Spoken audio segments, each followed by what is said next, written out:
All right, and we're back. Today's video, we're going to be installing the new Batwing deflectors that I picked up. I've done this job once before, a number of years ago. I think I mentioned in the unpacking video. But I have to do it again because this one on this side broke off on me. So basically, it's starting from scratch is what I'm doing. So you'll get to see exactly what we have here and how it goes together. You can see that I've already removed the broken piece. So let me explain to you what you're going to have. If you don't already have these, you're going to have plastic plugs popped in here, okay, from the factory. So what you'll do is you'll have to take like a small screwdriver, or if you have strong fingernails, thumbnail, and you'll get in here and you just grab it and you'll pop it out. You just get your thumbnail under it and pop it out. For me, I ended up having to use my little small pry screwdriver, the one that you guys seen in many of my videos. The one I use the gap spark plugs with, the whole 9 yards. So, and it works perfect for popping these out. I just put a like a paper towel up against it, and then I got up under the lip with the screwdriver, and it just popped it right out for me. So once you get to there, you just got to make sure you grab the correct side deflector. All right, hold on one brief instant. I had a screw here on the ground. I don't want to lose it. My luck, I'll run it over and give myself a flat. So, but what you have, again, you have two different sides.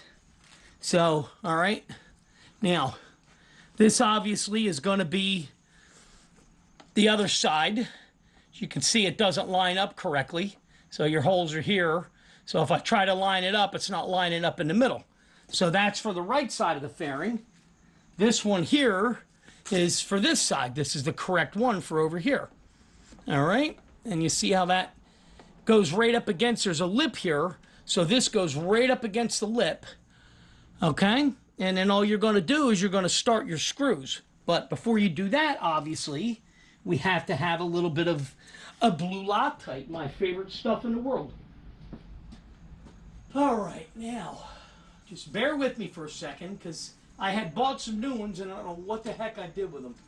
I'm going to end up having to use the old stuff here. It's not that it's that old, it's just it leaks out a little bit. So, let me grab a paper towel. So what I'm going to do is, as always, we're going to take our screws and we're going to put a little dab of blue Loctite on the end of each one, and as we run it up in, that will run into the threads and give you your Loctite where you need it. Okay. Just put a little dab on each one to get them ready. So here you can see it's ready. Come on. There we go. See? A little bit of blue Loctite. And then what I'm going to do is I'll start with the middle one, because when you start with the middle one, it'll hold it in place. So what we're going to do is we're going to put the middle screw up in place and just get that started by hand. Okay, there's one started. All right. Now we'll take the next one down. And that's going to go, actually you'll do the top one first. And get lined up here. So again, this is a super easy job. There's no reason to pay the dealership to do this. It's something you do yourself in 10 minutes in your own garage or even in your parking lot. All right, get this one started. Where are we at? Where's my hole at? There it is. Get that? Oh, that didn't quite start. So what we're going to do is we'll take our 4mm, I think this is, or 3mm Allen head, okay, and just run them in by hand is what I'm doing. So we'll get this one the rest of the way now, and we'll get the middle one the rest of the way. And you're going to snug these. You don't want to kill them because, again, everything's plastic, so there's no reason to wrench it. You know, you just want to snug it up, and then once the Loctite dries, it'll do what it's supposed to do, and you'll be in business. So, Now, I'm going to tighten the middle one. Okay, works better if you have the ratchet going the right way. Okay. I did have it the right way. Why the heck didn't that? Okay. Oh, I got a bad ratchet here. Bear with me, people. It's not, when I put it in the tighten position, it's not tightening. It's just a loose ratchet. So, okay. 2. I'm going to give them just 3 each to snug them. Snug. There's no torque settings for this, obviously. This one will give 4 because I didn't quite put it in all the way. Oh, that's 5. So there you go. So this side is done. You see how quick and easy that was? And there it is there. So, again, it's nice because you're blocking your cold air in the wintertime, okay? And when it's warm out, you crack it open. You can divert it up like this towards the rider. I usually ride with it down like that, which diverts it towards the engine. So it comes down over the top of the lower, because I put the hard lowers on my Street Glide. It'll come down over and directs the air. I direct it down across the engine, especially on a hot day. Now, if it's like a day like today, it's beautiful. Today it's like 82 degrees, very low humidity. And what I do on a day like this, I like to direct it up towards me as I'm driving. So, okay. So this side again, done. Now this kit, I am going to link it in the description. This kit I like, very highly rated, and it's one of the only ones that comes with screws. So this comes with screws and washers, which you're going to need when you pull the plastic plugs. A lot of them come with just a plastic push pin. That plastic push pin is going to do absolutely nothing. You're going to try to push it back in. It's going to come loose. You're liable to lose one of your vents. You need screws. So thankfully, my first kit, the one that broke on me, had the button head screws. So I'm just reusing my button heads. I'm not even going to use this kit, but at least it does come with a kit of screws. All right, so you keep that in mind if you're looking for them. I know you can find these on Temu pretty cheap, like 10 bucks I think they go for, which is like dirt cheap. You don't want them unless they come with actual screws, so just be very careful. All right, now let me pitch the bars back the other way, like this. And we're going to go to the other side and see if we can't get the other side done real quick. Let me walk you around over here. My garage is looking better, by the way, because I did buy another bottom box, top box. So that's all metric now and miscellaneous stuff in the bottom. So all metric, that's all standard, miscellaneous in the middle. And then, of course, the end one, that's my welder on top, and then welding materials in the bottom, and miscellaneous tools. So, all right, let's see if I can squeeze over here.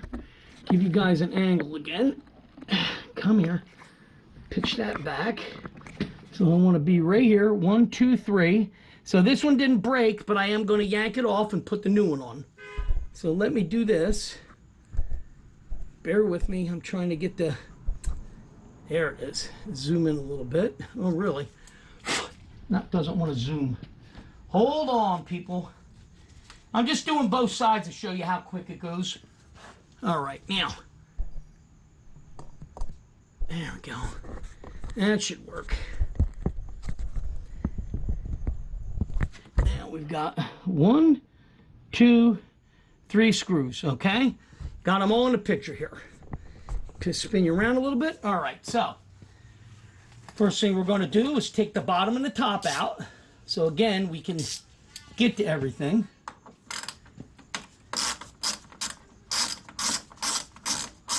Take this out. This is the bottom one. And like I said, we'll take the top one. Okay. And then I'll go to the middle because that'll hold it a little bit easier. And we'll get the top one out. Obviously, you don't want to lose these screws because, like I said, these are button heads, and I prefer these over a standard Allen head. These are a little bit better to work with. That way you don't need a washer. So what we're going to do now, we'll take the middle one out. We'll pull this old one off. Okay, very good. Now we'll get the middle screw out. And once that's done, you see how easy that came off. So again, if you don't have them already, you're going to have 3 plugs on this side, just like the other side. You'll pull those plugs out. Got a little bit of wax residue here. May as well get that while I'm here. So, and that's that. All right, let me get the Loctite. So you guys hang right here for a brief instant. I'm going to grab the Loctite and the new piece for the opposite side, and we're going to get it ready to rock. All right, Loctite, paper towel, and there's the new piece. So the same thing going back on, you're going to do the exact same thing. Okay, you put a dab of Loctite on the end of each screw. Okay. Obviously, I'm not going to show you how to do this because you guys know how to do the Loctite. I've shown you that many times. All right, now. So now here's this side. All right, you see, fits right up in, right up against the fairing. Okay. So we'll start the middle one first. I want to get that started. All right. And again, I always like to run this stuff in by hand. I don't like to wrench on it right away until I get them started. Too easy to cross thread. And I believe, like I know the windshield or the fairing brackets themselves, like that holds the fairing together, are brass inserts, if I remember correctly. So I don't know if these are brass also on the bottom here. Probably are, and that one's not going straight, so we're going to come back to that. Let's get this top one going. We'll get this started. And then, like I said, we'll come back to that bottom one because I can feel that starting to cross thread, which, again, we don't want. So, and we'll drop our Allen head. Okay, bear with me. I got to tip these out of the way a little bit. Let's make sure we're still on the angle. All right, very good. Take this one back out. As like I said, this is not feeling good. Still not feeling good. Don't like how that's running in.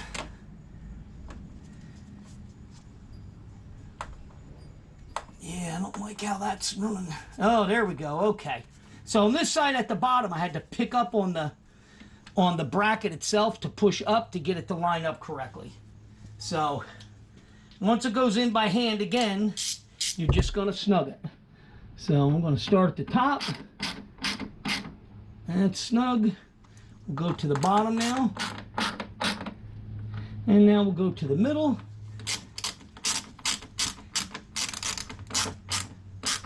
Snug. All right, and that's it. So there you go. You see how easy that job is. There's absolutely no reason for you to take your bike to a shop or the dealer to do this job. It is too easy. So, and like I said, I will link this set because this set is even nicer than the ones that broke on me. Now, the one that broke on me, again, they're 8+ years old. So that's how long it was on the bike. So 8+ years, and I think back then I paid $50 for them, which isn't a great deal of money considering the OEM ones are like 110, I think. I don't know, I haven't priced them obviously, but they're like 110. So these are really nice, like I said. So if they hold up, we'll be in business. Like I said, for $20.99, I think 23 something with tax. Worth it all day long. So, and all we can do is go from there. All right, with that said, as always, thanks for watching. We're looking at 15 minutes total. You know, give or take a second for the whole job, and there you go. I mean, that's gives you your extension. Again, I ride all year round. When there's no salt, I ride in the winter. I ride last winter. I want to say I rode one day. I left here in the morning for breakfast. It was down in the 20s. And between the Batwing extensions, the hard lowers, and you guys see my Tusk mitts that I run with the heated grips, I was comfortable running over for breakfast in the morning. So that way I can still ride in the winter months and I don't lose my mind from depression from not being able to ride. So, all right. Thanks for watching. As always, make a comment if this helped you out. And I'll see you guys in the next video. All right. See you later.